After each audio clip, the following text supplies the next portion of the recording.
Hi, I'm Andrew Hunter, chef for Kikkoman Sales USA. Today we're going to make a tornado omelet. You'll see the technique is a little challenging, but it's a lot of fun and it'll definitely make your guests say wow. Let's get started by preparing the Unagi Sauce Mixture.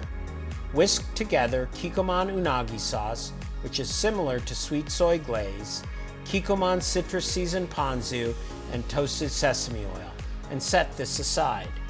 Now we'll prepare the rice. Let me show you how to give it a perfectly crispy texture. Spread cooked short grain rice in a thin layer on a flat top griddle with plenty of oil. The goal is to create crispy grains similar to breakfast hash browns. Scoop the crispy rice from the griddle and into a mixing bowl.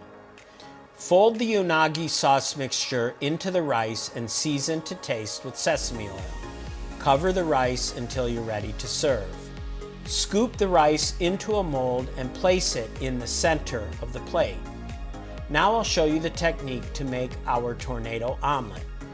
Add oil to a 10-inch non-stick skillet over medium heat. Ladle the whisked eggs into the skillet.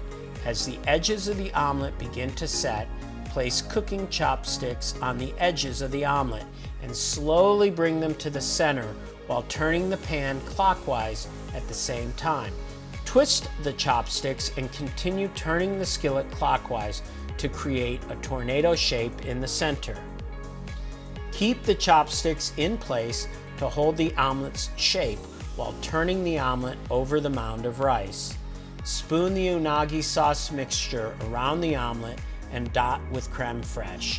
Garnish the omelet with toasted Kikkoman Panko, minced chives, dots of Kikkoman double fermented soy sauce, and serve.